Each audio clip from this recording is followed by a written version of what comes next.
ஹாய்ங்க, எல்லாம் எப்படி இருக்கீங்க? இன்னைக்கு எங்கள் அம்மா என்ன சாப்பாடு செஞ்சுருக்காங்கன்னு பார்க்கலாம் வாங்க. சுட சுட சோறு, பச்சைப்பயிர் குழம்பு காலையில் சாப்பிட்றதுக்கு, மதியானம் லஞ்சுக்கு கருவேப்பிலை சாதம், கருவேப்பிலையை பொடி பண்ணி போட்டிருக்காங்க. இது சாப்பிட்டா கண்ணுக்கும் முடிக்கும் ரொம்ப நல்லது. நீங்களும் செஞ்சு சாப்பிடுங்க. இப்போ வாங்க கப்புக்கு போட்டுக்கலாம்.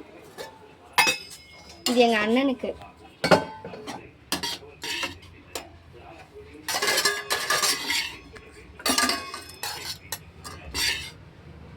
உங்கள் வீட்டில் என்ன சாப்பாடுன்னு கமெண்ட்டில் சொல்லுங்கள். இந்த மாதிரி ஹெல்த்தியாக சாப்பாடு செஞ்சு இந்த மாதிரி ஹெல்த்தியாக சாப்பாடு செஞ்சு சாப்பிடுங்க. உங்கள் குழந்தைங்களுக்கும் செஞ்சு கொடுங்க. எங்கள் அம்மா எங்களுக்காக செஞ்சாங்க. போட்டாச்சு. சாப்பாடு போட்டுக்கலாம். இப்போ காலையில் சாப்பிட்றதுக்கு சாப்பாடு போட்டுக்கலாம்.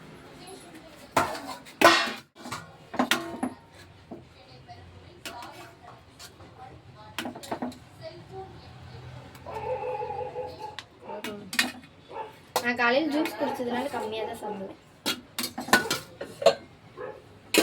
குழம்பு ஊற்றிக்கலாமா?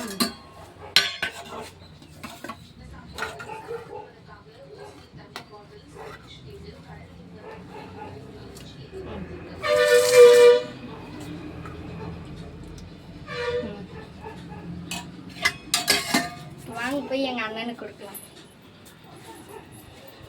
துறை நடவடிக்கை எடுக்க வேண்டும் என்ற கோரிக்கை எழுந்துள்ளது.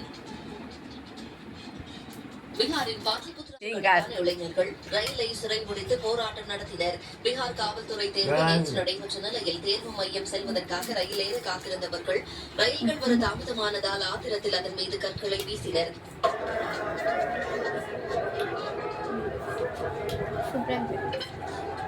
பாய் சொல்லு. பாய். உங்க வீட்டில் என்ன சாப்பாடுன்னு கமெண்ட்ல சொல்லுங்க.